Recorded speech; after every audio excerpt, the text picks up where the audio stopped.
কই গো গিন্নি, শুধু ভাত দিয়ে গেলে যে, সঙ্গে আর কিছু দেবে না? দিলাম তো এক ঘটি জল। ভাতে জল ঢেলে নুন দিয়ে মেখে খেয়ে নাও। হ্যাঁ, কি রোজ রোজ সেই এক খাবার?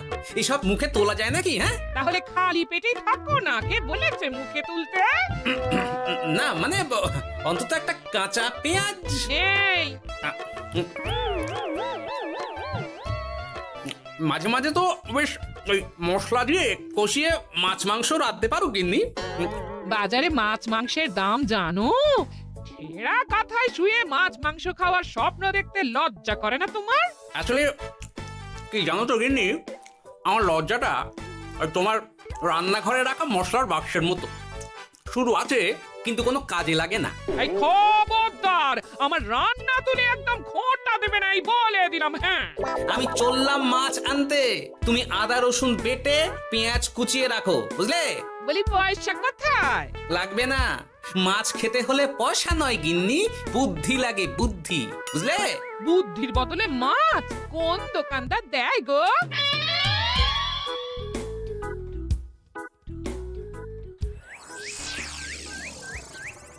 না না না না না, কিছুতেই বুঝে উঠতে পারছি না। এই নিন জাহাপনা, আপনার জন্য আম পোড়া শরবত এনেছি, খেয়ে নিন। ওরা কপাল আগে সামলাই, তারপর আম পোড়ার শরবত খাবো। সে কি জাহাপনা, আম তো আপনার প্রিয় ফল। তার চেয়েও প্রিয় ক্ষমতার লোভ। এদিকে কৃষ্ণনগর ঠিক যেন পাকা হিমসাগর, ওদিকে বর্ধমান যেন হৃষ্টপুষ্ট ফজলি, আর খাম্বাজ রাজ্য যেন লাল হলুদ গোলাপ ঘাস। এদের একসঙ্গে খেতে না পারলে আমার ঠিক ভাত হজম হচ্ছে না উজির। হবে হবে, খুব তাড়াতাড়ি এই রাজ্যগুলো আপনার বর্ষতা স্বীকার করবে জাহাপনা।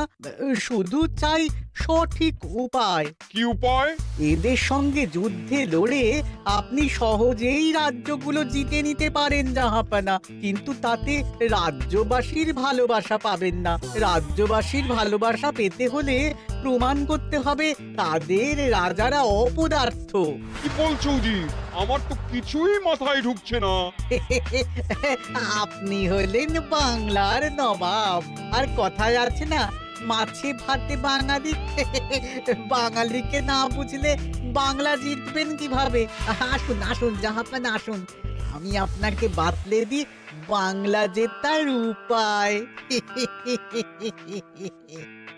সাব্বাস উজির, তোমার বুদ্ধিটা ঠিক পাকা ল্যাংড়া আমের মতো না, মিষ্টি।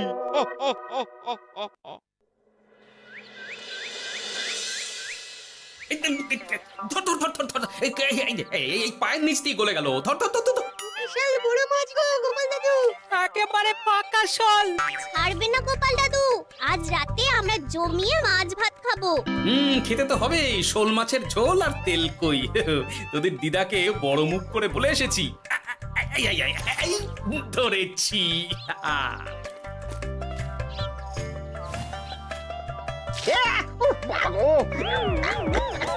ছি ছি ছি ছি, কি দুর্গন্ধ! গোপালকে ছাড়বেন না মহারাজ, ও ইচ্ছে করে আমার মুখে কাদা ছুঁড়েছে। ঠাকুর বলেছেন মানুষ নিজের কর্মফল একদিন না একদিন ঠিক পাবে। মন্ত্রী মশাই যে এত তাড়াতাড়ি পেয়ে যাবেন ভাবতেই পারিনি। দেখেছেন মহারাজ, দেখেছেন? দোষ করে এখন আবার ধর্মের বাণী দিচ্ছে। তুমি রাজসভা কামাই করে এসব কি করছো গোপাল?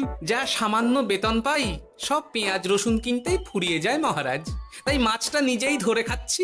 হ্যাঁ? মহারাজ আপনার পায়ে পড়ি। থাক থাক, আর আমার পা ছুঁতে হবে না গোপাল। কেন মহারাজ? আমি তো মন থেকে আপনাকে সম্মান করি, বলুন। এ তো আচ্ছা জ্বালাতন।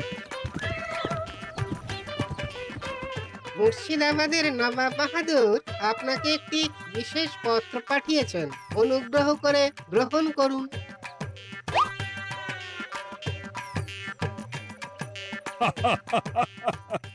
এ তো দারুণ আবদার। যাবো যাবো, আমি অবশ্যই যাব। কোথায় যাবেন মহারাজ? নবাব বাহাদুর লিখেছেন আগামী পরশু তার প্রাসাদে অতিথি হয়ে যেতে, তবে খালি হাতে নয়, সঙ্গে করে একটি জ্যান্ত মাছ নিয়ে যেতে। উপহারে জ্যান্ত মাছ? নবাব বাহাদুরকেও আমার মতন জল দিয়ে নুন ভাত খেতে হচ্ছে নাকি? নবাব হোক বা ফকির, সবার গিন্নি সমান। কিন্তু সঙ্গে করে কি মাছ নিয়ে যাওয়া যায়? ভেটকি, চিতল নাকি কাতলা? আচ্ছা, আগামীকাল রাজসভায় আমি সবার মতামত শুনবো। গোপাল, আগামীকাল ঠিক সময় চলে এসো কিন্তু। আগে যাব মহারাজ, শুধু আমার বেতনটা। ভেবে দেখবো। চল রে, আজ অনেক মাছ পেয়েছি। চল চল চল।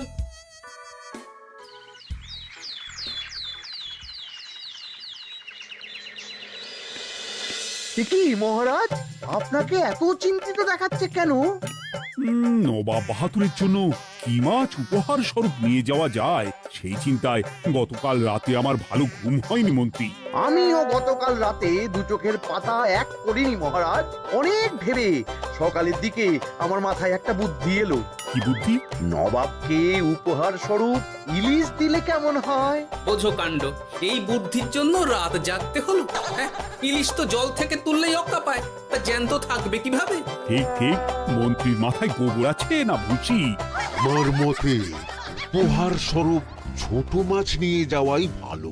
এই যেমন ধরুন ওই পুঁটি মাছ, নিজেও খেতে পারবেন আবার ঝালও খেতে পারবেন। ছি ছি ছি ছি ছি, সবাই হাসবে যখন দেখবে কৃষ্ণনগরের মহারাজ উপহার স্বরূপ নিয়ে গেছেন পুঁটি। ওরে বাবা, তাহলে থাক বাবা। তাহলে বাদ গেল মোট দুটি, ইলিশ আর পুঁটি। আমার মতে কাতলা দেওয়াই ভালো, ওজনেও বেশি হবে। না না না, কাতলা দেখতে একদম ভালো নয়, মাথা মোটা মাছ কোথাকার। উপহারে এমন কিছু দেওয়া উচিত যা দেখতে সুন্দর হবে। হ্যাঁ ঠিক তো, তাহলে বরং ভেটকি দিয়ে দিন। ভেটকি বাজারে কত করে কিলো এখন? পয়সার চিন্তা আমি করছি না গোপাল, বরং আমার চিন্তা মান সম্মানে। বাকি রাজ্যের রাজাদের তুলনায় আমার উপহার যেন নবাবের বেশি পছন্দ হয়। কিন্তু সবাইকে এরকম অদ্ভুত উপহার নিয়ে যেতে বলার কারণ কি? মাছ, তাও আবার জ্যান্ত। আচ্ছা মহারাজ, এর পিছনে নবাব বাহাদুরের কোনো চাল নেই তো? গোপাল, তুমি মিছি মিছি সন্দেহ করছো। কথা না ঘুরিয়ে বরং একটা ভালো মাছের নাম বলো দেখি। ভালো মাছ? জ্যান্ত কই মাছ নিয়ে যান মহারাজ, গতকাল অনেকগুলো ধরেছি।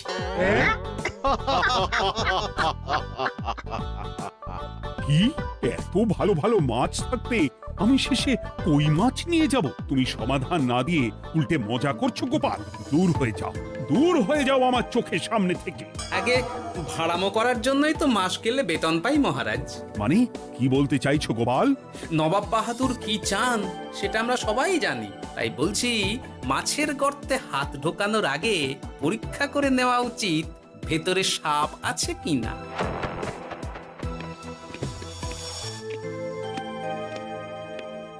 এই মন্ত্রী, গোপাল কি বলে গেল? সাপ ব্যাং কিছুই তো বুঝলাম না। ছাড়ুন তো গোপালের কথা, আমরা বরং মাছ নিয়ে আলোচনা করি। আমার মতে জ্যান্ত ভেটকি নিয়ে যাওয়াই ভালো।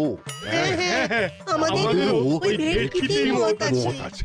বেশ, এই নাও 100 মোহর। বেছে বেছে সবচেয়ে বড় ভেটকিটা বাজার থেকে কিনে আনো মন্ত্রী। তারপর তাকে রূপোর গামলায় জল ঢেলে রাখো। আমি কাল ভোর ভোর মুর্শিদাবাদের উদ্দেশ্যে রওনা হব। কোনো চিন্তা করবেন না মহারাজ, কাজ হয়ে যাবে। যাওয়ার সময় চিঠিটাও সঙ্গে করে নিয়ে যেতে হবে। নবাবের হুকুম।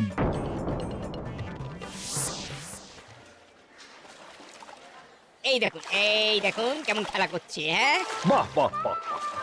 ওজনে কত হবে? 4 কিলো তো হবেই। কিলো 2 পয়সা হিসেবে 8 পয়সা দেবেন। আমি শুধু ওজন জানতে চেয়েছি, দাম শুনে আমার কি হবে? এই, এটাকে গাড়িতে তোল। আর মাছের দামটা? মুর্শিদাবাদের নবাবকে আমাদের মহারাজ এই ভেটকিটা উপহার স্বরূপ দেবে। তোর ভাগ্য ভালো যে মাছটা তুই ধরে এনেছিস। আবার টাকা কিসের রে? আয় রে আয় আয় আয় আয় আয়, আমার কত ক্ষতি হয়ে গেল।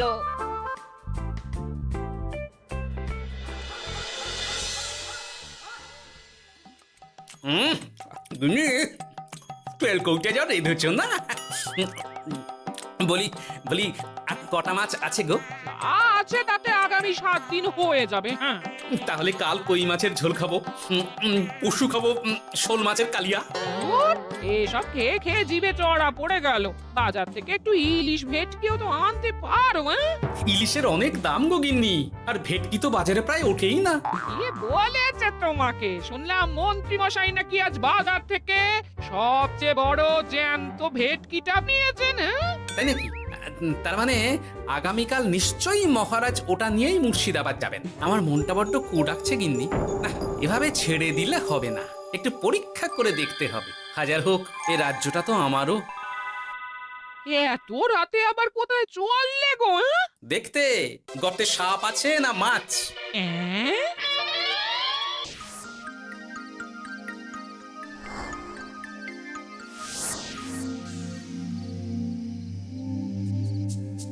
এ কি গোপাল, এত রাতে? সব ঠিকঠাক বুঝেছো তো? হ্যাঁ হ্যাঁ, তুমি কোনো চিন্তা করো না গো গোপাল দাদা। তাহলে কাল উত্তরের জঙ্গলে।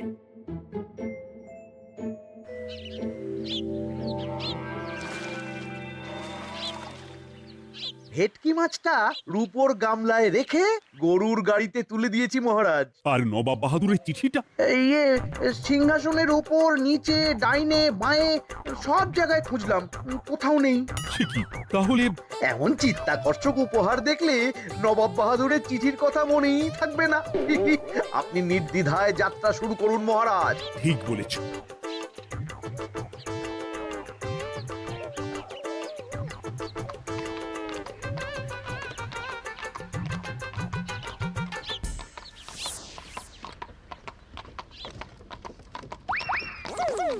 ওই তো মহারাজের রথ এসে গেছে। এই যা যা বলেছি মনে আছে তো? আছে গো আছে। ভেটকি মাছের পাতুরি আর ঝোল দুটোই রাঁধবো। হ্যাঁ, আমার ফিরতে কদিন দেরি হতে পারে, বেশি দেরি হলে তোমরা খেয়ে নিও, এবার লুকিয়ে পড়ো।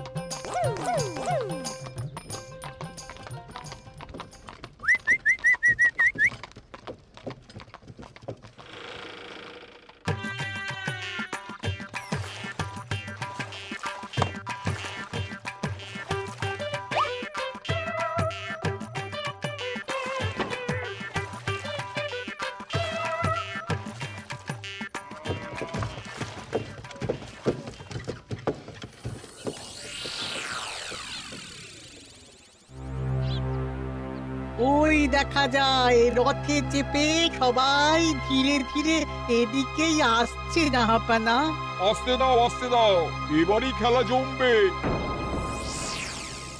এসো এসো, তোমাদের সবাইকে মুর্শিদাবাদে স্বাগত জানাই।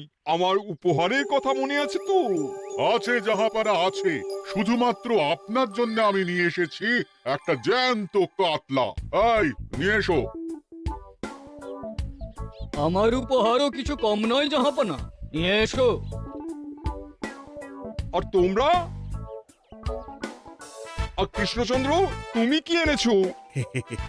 এদের সবার চেয়ে ভালো উপহার এনেছি, যা দেখলে আপনার মন একেবারে আনন্দে নেচে উঠবে। ইচ্ছে করবে এক্ষুনি হয় পাতুরি না হয় ঝোল করে খেয়ে নি। তাই নাকি? হ্যাঁ, খাস নবাব বাহাদুরের জন্য আমার বিশেষ তোফা। কই নিয়ে এসো। এই তো কই নিয়ে এসেছি মহারাজ। গোপাল, তুমি? ভেটকি কোথায়? এতক্ষণে গিন্নি রান্না বসিয়ে দিয়েছে।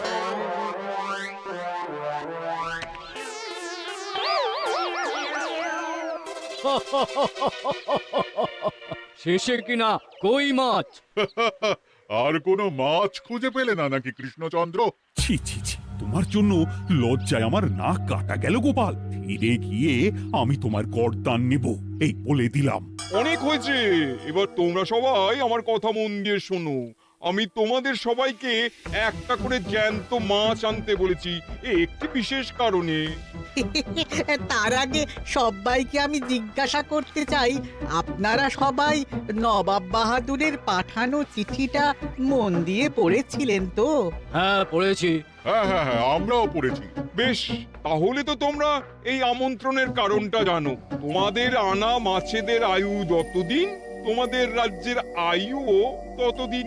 মানে আপনাদের মধ্যে যার মাছ যেদিন মারা যাবে, জাহাপানা তার রাজ্যটা সেদিন নিয়ে নেবে। আর যতদিন না আপনাদের মাছ মরছে ততদিন আপনারা এই প্রাসাদেই থাকবেন। হ্যাঁ, এইরকম কিছু তো চিঠিতে লেখা ছিল না। কে বলেছে ছিল না? ওই জন্যই তো আমি সঙ্গে করে চিঠিটা আনতে বলেছিলাম। এনেছো? হ্যাঁ হ্যাঁ, আমি এনেছি। এই যে এখানে তো কোথাও এরকম কিছু লেখা নেই। তোমরা হলে রাজা, রাজাদের সব সময় চোখ কান খোলা রেখে চলতে হয়। উজির, এই নাও।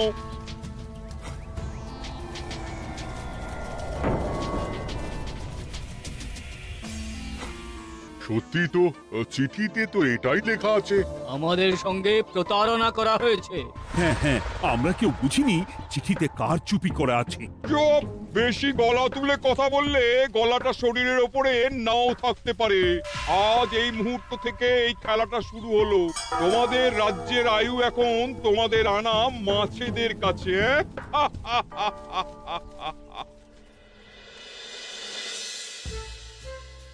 উজির, কার মাছের কি অবস্থা? আগে বাকিরা মোটামুটি সাঁতার কাটছেও, খাম্বাজ রাজার আনা কাতলা খাবি খাচ্ছে। মনে হয় খুব তাড়াতাড়ি যাবে। বাবা বাবা বাবা, এ তো খুব ভালো কথা। অপেক্ষা করি তবে। গেল গেল, আমার রাজ্যটা ভেসে গেল। গেছে মহারাজ, গেছে। আজ থেকে খাম্বাজ রাজ্য আমার। খাম্বাজ রাজাকে বন্দি করো। পাবদার রুইও ভেসে উঠেছে জাহাপানা। তোমাদের রাজ্য দুটো আমি খেলাম। বাকি রইল শুধু বর্ধমান রাজা চিতল আর কৃষ্ণচন্দ্রের কই। যা, আমারটাও গেল। আগে জানলে আমিও কৃষ্ণচন্দ্রের মতন জিওল মাছ আনতাম। কৃষ্ণচন্দ্র, নিজেকে এত চালাক ভেবো না। একটু দেরি হলেও একদিন না একদিন তোমার কইও ভেসে উঠবে। ততদিন তুমি আর গোপাল আমার প্রাসাদেই থাকবে, কেমন? এ তো উত্তম প্রস্তাব নবাব বাহাদুর। আপনার প্রাসাদের বিরিয়ানির কোনো তুলনাই নেই। অনেকদিন নুন ভাত খেয়ে আছি, আজ একটু বিরিয়ানি হবে নাকি? পেয়ে যাবে গোপাল। নবাবের প্রাসাদে অতিথিদের যত্নের কোনো ত্রুটি হবে না।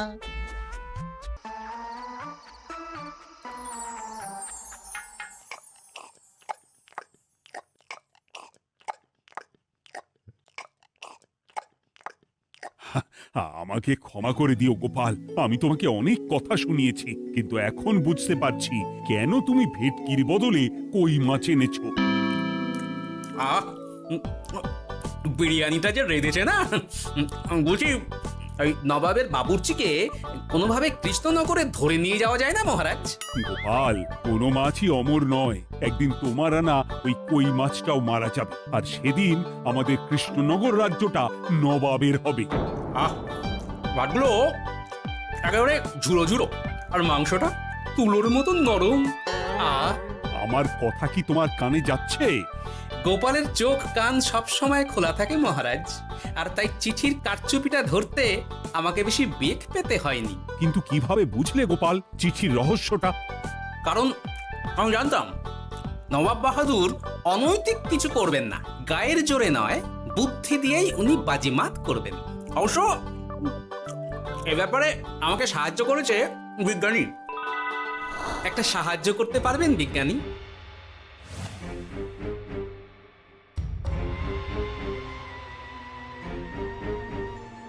তোমার সন্দেহ একদম ঠিক গোপাল।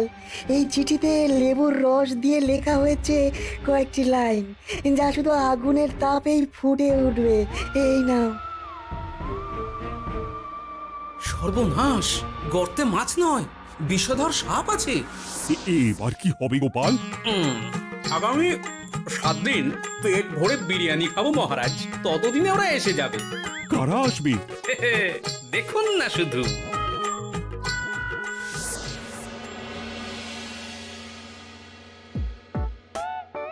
এই তোমার বুদ্ধি, দেখলে তো গোপাল এসে কেমন সবকিছুর উপরে জল ঢেলে দিল। মানে বুঝতে পারিনি যে ওরা ওরা চিঠির কারচুপি সব ধরে ফেলবে। কৃষ্ণচন্দ্রের কই মাছের কি খবর? সেটা কি এখনো জীবিত? আগে আমাদেরও একই প্রশ্ন নবাব বাহাদুর। এভাবে আর কদিন চলবে জানা নেই। কবে যে এসব থেকে মুক্তি পাবো? দাঁড়ান জাহাপানা, আমি ছুটে গিয়ে দেখে আসছি মাছটা জীবিত আছে কিনা। তুমি বুনোল হলে আমিও বাঘা তেঁতুল। কৃষ্ণচন্দ্র, যতদিন না মাছটা মরছে তোমাকে আমি এখানেই আটকে রাখবো। সর্বনাশ হয়ে গেছে জাহাপানা, দেখবেন আসুন, দেখবেন আসুন। কি হয়েছেটা কি? চলুন না, নিজের চোখেই দেখবেন। সে কি, কই মাছ বাচ্চা দিয়েছে? এটার অপেক্ষাতেই তো ছিলাম। ওরা এসে গেছে মহারাজ। এবার আপনার রাজ্য সুরক্ষিত। মানে নবাব বাহাদুরের কথা অনুযায়ী মাছ মারা গেলে রাজ্য ছাড়তে হবে। এমনিতেই কই মাছের জান শক্ত, এরাও বড় হবে, বাচ্চা দেবে। এইভাবে কই মাছের গুষ্টি মরে শেষ হতে হতে নবাব বাহাদুর আর বেঁচে থাকবেন না। হ্যাঁ নয়, হ্যাঁ। বেছে বেছে ঠিক মা কই মাছটাকে নিয়ে এলে। এবার রাজ্যে ফিরি। কি লাভ? সেই তো নুন ভাত খেয়েই থাকতে হবে। না, আমি তোমার বেতন 10 গুণ বাড়িয়ে দেব। আর যাওয়ার সময় নবাবের বাবুর্চিকেও ধরে নিয়ে যাব। আজ থেকে তুমি শুধু বিরিয়ানি খাবে। জয় জয় মহারাজের জয়, জয় কই মাছের জয়।